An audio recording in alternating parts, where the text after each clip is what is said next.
Hey everybody, welcome to Gregsbeerreviews. Let's go see what's in the fridge today.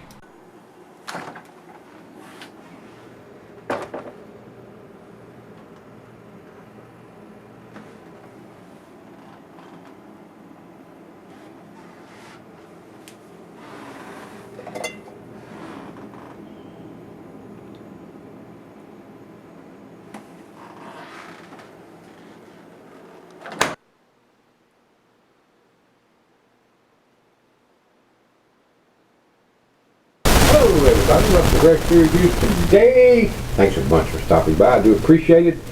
We're going to continue our KBS series. We started off yesterday with the 2010, this is the 2011 edition. This is an 11.2% barrel aged stout, 70 IBUs according to Untapped, and like I told you yesterday, Beer Advocate pumps them all together and they have it listed as a 12.3, which is incorrect. Imagine that. Wrong information from Beer Advocate? Yeah. A lot of times. A whole lot of times. They're basically like tits on a boar hog. Useless. There is no commercial description. I'm not going to spend a lot of time talking about the beer. Everybody knows what it is. It's a highly sought after beer, almost a cult following, and you have to get your name on a list or be somewhere when it shows up. Around here, it's not that way everywhere, but around here, you're lucky if you can get your hands on one. And I purchased this beer back in 2011, and it's been sitting in the fridge ever since. So I do enjoy this series of beers from Founders, and they recently announced that they've been bought out, and that usually means I don't buy their beers anymore. But we're going to finish up what I have. I have a bunch of different years, so we're going to go through them, but probably not going to get a whole lot of dollars out of my pocket anymore. It ain't like they sold to AB InBev or anything like that, but they did sell out. I'm more interested in selling, in purchasing beers from the small independent craft breweries instead of these people that fold up and sell out when somebody comes in the door with a big handful of money. So I spend my money when I buy beers to support the smaller independent craft breweries instead of somebody that's sold to a big chain outfit. So with that being said, let's find out what this one's about, guys. If it's any tastier, less tastier, more tastier than what we had yesterday. And we're going to go through the complete series, guys, of all the ones that I do have that I've bought or have been sent to me. A little bit of hiss, not much. We're going to go right straight down the center on this pour, guys. This is a big beer, and it usually doesn't produce very much head, and this one did not either. Sometimes they do, sometimes they don't. But anyway, like I said, I am very fond of this series of beers from these guys. It is very dark, guys. It is pitch black, good looking stout. To the nose we go. Hints of the bourbon barrel aging, a little bit of black molasses, might be some dark fruit in there. The bourbon notes are there. They're not off the chain, but they're there. I can smell them. Seems like it has cellared very decently. Got a very pleasant aroma, guys. Like I said, I am very sad when I hear that these breweries sell out to somebody with a big pocket full of cash. So it is what it is. Money talks and bullshit walks. So sometimes it's hard for them to say no. But it's very easy for me to say no about purchasing after they've done that. So, let's get it to the lips. Cheers, everybody.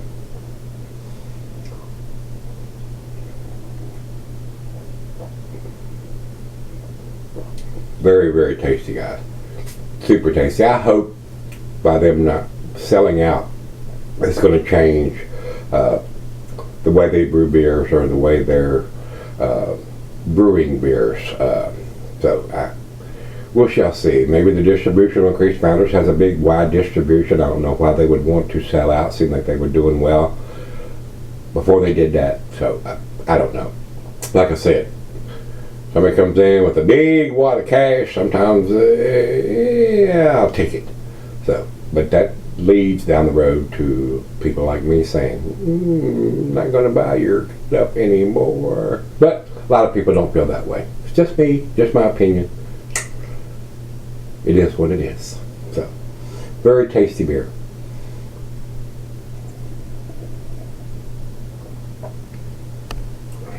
Very hard to get a hold of in a lot of places unless you know somebody or have your name on a list or all that kind of garbage and bull crap.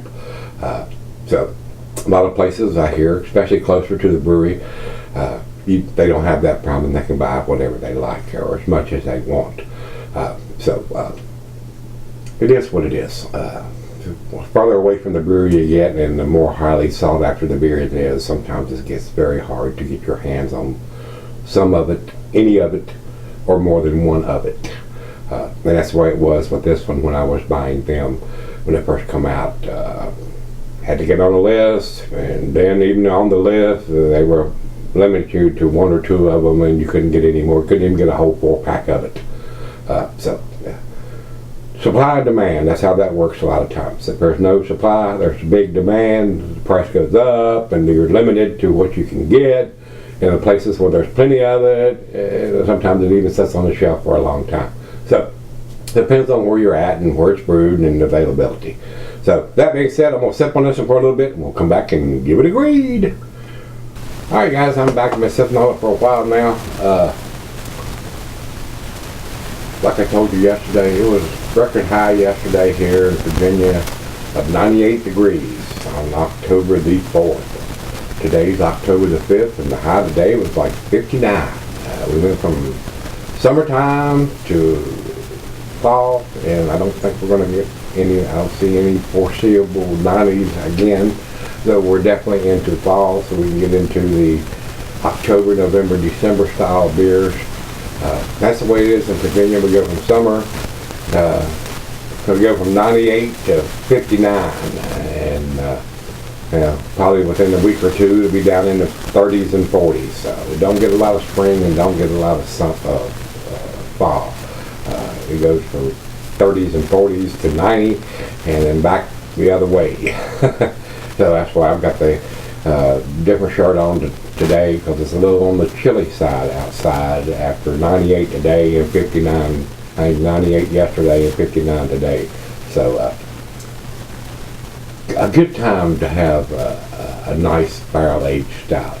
This one's very tasty, guys. It's not a 10 to me. I've had better bourbon barrel-aged beers than this. And being a 2011, I've had for quite some time now. That may have an effect on how much bourbon notes that I'm getting, but I have had much tastier bourbon barrel beers than this. But it is still a very tasty beer. I am very impressed with the series of beers. We will see going down the road, now that they've sold out, if these beers continue to be as tasty, or if they start doing some cost-cutting measures or whatever in producing these beers from here on out. But we're going to continue in the series. I think I've got a 2012 ready to go for tomorrow's beer review, and we're going to continue with the KBS series until they're gone. So with that being said, like I told you, Beer Advocate has all of them clumped together no matter what the year or ABV is, so I'm not even going over there. They have so much misinformation and don't distinguish between years or batches that their information is irrelevant to me now. To me, it's a tasty beer. Not a 10, pretty close though. Decent bourbon aroma and taste on it, but not off the chain.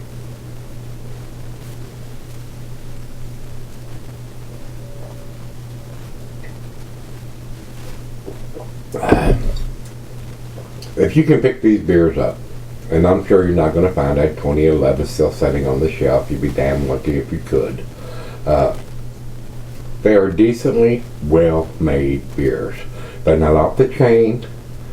As far as bourbon notes, to me, this is my opinion. You may differ from that. You may say, oh my God, it's the best thing I ever tasted. 10 years ago, I would probably agree with you there. But with what I've reviewed over the years, and some of those beers that are bourbon barrel aged, especially once you get into the bombers and the 750 milliliters that are bourbon barrel aged, are very pricey. And this was not a cheap bottle of beer to buy either. But it's only a 12 ounce, so the cost is relevant. And you got to realize that whenever they put a beer in a bourbon barrel or whatever kind of barrel and let it set for however long they think they want to let it set before they think they want to bottle it or can it. It takes up space in the brewery and it costs more money for that to happen. So if you're going to drink or buy a bourbon barrel aged beer, you're going to pay a little bit more for it than a regular stout or porter or barley wine or whatever the beer that you choose that's been aged in those styles of barrels.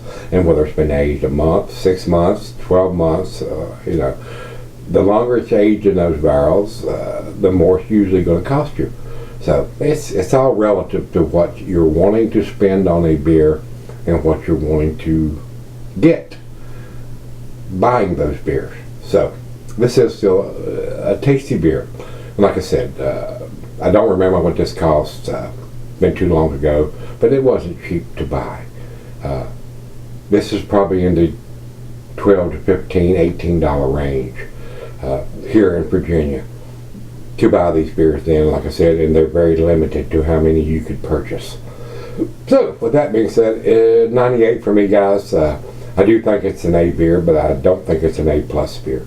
It is very tasty, and I will continue to buy these if I can get my hands on them, unless the quality goes downhill. And if I buy one from 2020 or 2019 when it comes out, 2019 may be out already, I'm not sure. But if the quality goes down, I won't buy it again. So anyway, without rambling on anymore, Untappd does have the 2011 edition listed at 11.2, which is correct according to what I have on the bottle here, and 70 IBUs. It is a tasty beer. They have it listed at 4.55. Very nice numbers. Not the best numbers from them, but that is between their A and A plus range. And that's where I'm giving it. I'm giving it an A too. 98 from me, guys, just like the one I gave yesterday. It was a 98 also, the 2010. So hopefully, once we get into the 12, 13, 14, 15, we'll see more bourbon notes. I don't know. We shall see, because I'm going to do them individual instead of doing vertical side by side. This was a tasty beer, and I enjoyed it. Great final beer of the evening, which it was for me. So, if you've had the 2011 edition of the KBS Kentucky Beckwith Stout, let me know what you think. Until we meet again, let's go see what's in the fridge.